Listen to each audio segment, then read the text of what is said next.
Dear friends, good morning. Today I am going to explain about that full bridge converter operation by using simulation, MATLAB simulation with resistive load in RL load and with the freewheeling diode when we use this uh, inductive load. Before that, please just to revise that full converter operation, we have four thyristors. T1, T2 will be for T1, T2 diagonal thyristors has to be forward bias in same time, and we got to trigger the firing pulses. We have to give the firing pulses on time, same time of T1, T2, and this opposite diagonal elements T3 and T4. We have to give the firing pulse after 190 plus alpha. 190 plus alpha, we have to give the firing pulse. So this is a normal operation. So already in the last lecture, I have already explained very clearly that inductive effect also. When we connect this inductive load, what happened when we connect this inductive load till this supply voltage is output voltage is equal to supply voltage, that there is an increase in the voltage, then it will start to reduce in for resistive load. At the same time, when we inductive load, if we connected, due to the inductive effect, it is that voltage will further increase. Then after that, current will further increase. Current will further increase, and then it will settle down to zero. Due to that, due to the inductance effect, the current will not settle down at pi. When the thyristor T1, T2 stand on, it will go beyond the pi. So that is what we will call it as extension angle, and the conduction angle is beta minus alpha everything. Similarly, from pi plus alpha to 2 pi plus beta, that is a time period, 2 pi plus beta, that is a time period of that next cycle extension. So first half cycle T1, T2 will turn on, second half cycle T3, T4 will turn on. We know already, just I am revising that inductive effect, everything is as same as single phase half wave controlled rectifier, but we will get two cycles controlled. In the previous case, we will have only one cycle controlled. That is why we will call it as half wave controlled. Here it is full wave controlled or fully controlled rectifier. So let me share my my MATLAB file. So this MATLAB file I have generated for you for that single phase full converter. Here you can see this is the AC source. I have connected various element current measurement. You already know that is what just I have connected already. So voltage source, current, and we have one thyristor. This current is connected to this point. Then this is the two thyristors. This is two thyristor connected as a bridge. Then output is given to current measurement, then voltage, then it is the feedback. So see here, this is one firing pulse generator. Pulse generator I have connected to this as well as this diagonal elements. So this pulse generator I have connected to this as well as this thyristor. So as far as firing pulse is concerned, period I have already told you in the last lecture, 50 hertz, that is by 1 by 50.02. Pulse width, the pulse is 10% is sufficient. So I have given here, assume that alpha firing angle is 45 degree. So we know for 360 degree 0.02, therefore for 45 degree we have to mention in seconds, that is why 45 into 0.02 divided by 360.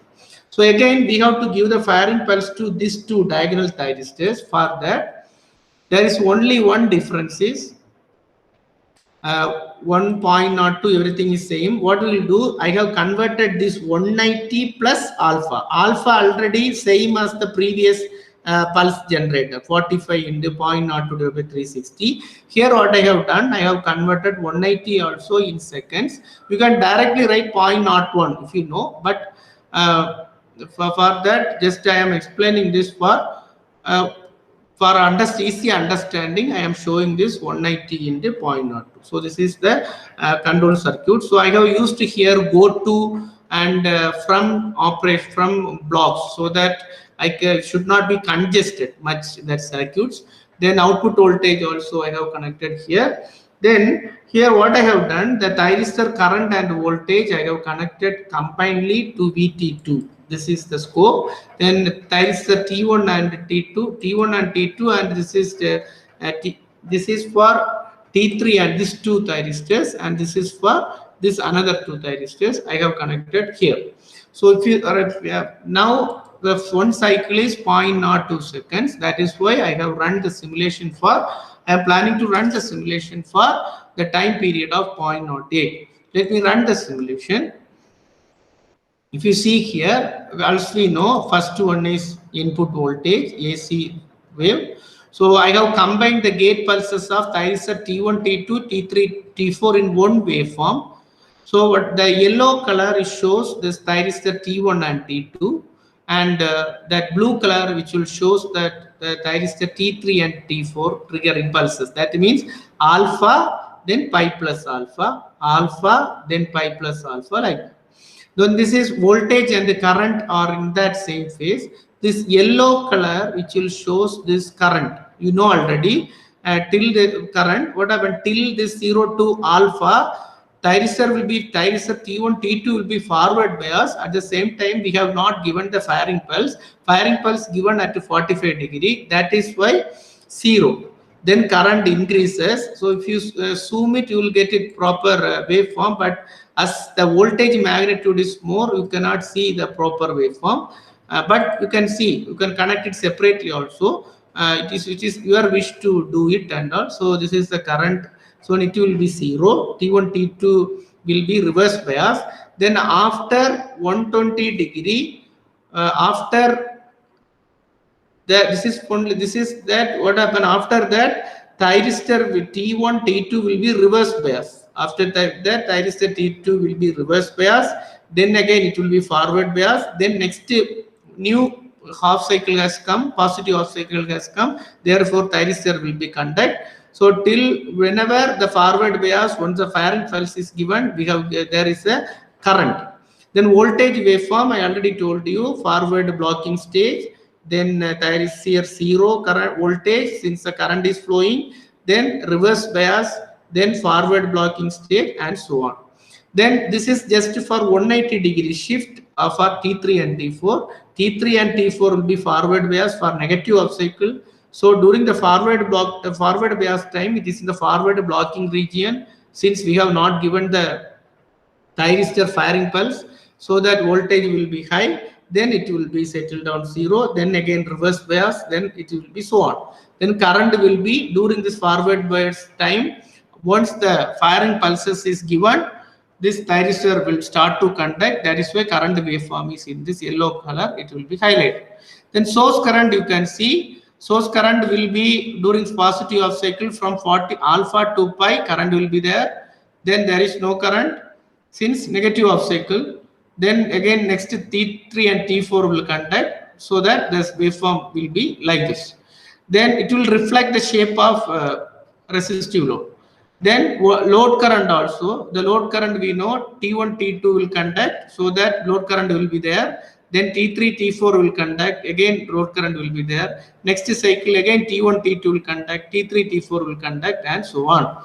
The load voltage also, it will reflect the same of the load current. The reason is only the resistive load. So this is what for resistive load.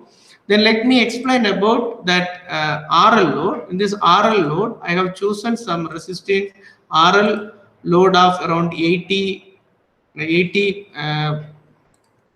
millihenry, maybe 100 ohm and 10 ohm and 80 millihenry. Let me run this simulation now. This is for resistive load. So that operation we know T1, T2, even though it will be forward bias, anode current during positive half cycle, it will be forward bias. Then after that, what happened at pi, even though there is no voltage across the source is 0 crossing time, due to the inductive effect, the thyristor T1 and T2 will remains in the conducting state. Therefore, it will be still, the thyristor will be in voltage across the thyristor will be in 0, since the thyristor will be in the conducting state. So this voltage source is same. Then this is positive off cycle gate pulses are as like same. Then that positive off cycle yellow color, then green color you can do pi plus alpha, you can see. Then voltage and current T1 and T2, see here. If you zoom it, you can understand better. I will show this waveform for a better understanding. I am making this current is little more high, so 2 ohm, assume that 2 ohm current resistance, so that we can increase the current is little more high, so that we can see from, if we zoom it, you can understand from here alpha 2 it will started to increase till pi till this extension angle, till this extension angle, or till this extension angle, or otherwise till pi plus alpha. So now again similarly again current will start to increase from 2 pi plus alpha to again pi plus alpha, 2 pi plus alpha to 3 pi plus alpha. So like that. But this, similarly the voltage across the thyristor will be reverse bias of thyristor T1 and T2 in this negative off cycle. So it 180-degree shift for T3 and T4. You know, if you know the basics, you know. For better understanding, I am showing this. It is not good to show it for 10 ohm, 100 ohm, so that I can easily explain this. You can make it as otherwise 10 ohm, no issue. So see, we can see the harmonic content of the source due to the switching and switching of harmonic content of the source current. So then load current is now continuous. That is why we are getting, since what happened till alpha, till see in this region plus pi plus alpha to 2 pi plus alpha, thyristor is in conducting state. So that what I already we know, continuous conduction, discontinuous conduction. If beta is greater than pi plus alpha, continuous conduction, beta is less than pi plus alpha, discontinuous conduction. So now the voltage also we know this is the continuous conduction till this T1 T2 will conduct, remains T1 T2 will be conducting state due to the energy stored in the inductor. That is why we are getting negative voltage, again positive. So this is the conducting state. So let me check whether I can show it the discontinuity also. I am making the inductance is 30 ohm, 30 millihenry. Let me check whether I am getting, again also I am getting continuous, but little more this started to reach this, see load current is started to reach this discontinuity mode. Better I will reduce this current further to 10 millihenry. See, this is called as discontinuity condition. Discontinuous conduction. So what happens? See, this is a zoomed base load voltage waveform. Here, this is called as beta, extension angle. Then again, it will be 0 till it will wait for thyristor. Again, next set of thyristor has to turn down. So accordingly, load voltage will, load current also has some effect. Then see the voltage, load current, source current also some effect. Load current you can see discontinuity. In the previous cases, you can see continuous. As long as the inductance value is increases, we can make it continuous. Similarly, alpha also, if we very less alpha, we can make it continuous also instead of increasing inductance. So this is the operative effect. So the main disadvantages of this, there is a negative swing in this output voltage. Due to that, if alpha is greater than 90°, there is average output voltage is 0. At this 90° average output voltage of 0, already you know the basics. Then after alpha is greater than 90°, a thyristor will, rectifier will act as an inverter when we connect this motor RLE load. So that we cannot, practically we cannot use this thyristor for alpha is greater than 90°. The reason is due to the natural commutation. Thyristor is having a natural commutation, so it will be remains in the conducting state. So circuit will not be worked out in a proper way if the alpha is greater than 90°. So let me check now that how, if I use this same circuits, if I use this diode, what will happen? In this diode, I'm taking one diode from this library. So in this diode, I have chosen this diode. This is called as, we can call it as freewheeling diode. The freewheeling diode I have connected across this load, connected across this load. So now when I run this simulation, we can see here there is no negative voltage, but it will remain, current will be continuous, nearly current will be there even after pi, after 2 pi. The reason is thyristor T1, T2 will not be work out, but the diode, whatever the energy stored in the inductor, it will freewheel through the diode. That is why we have the continuous current.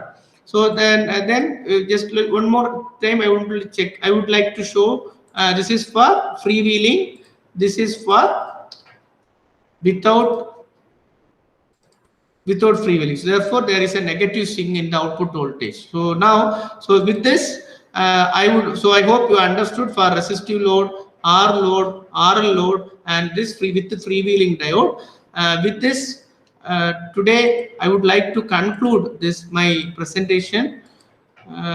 Wish you all the best. Thank you.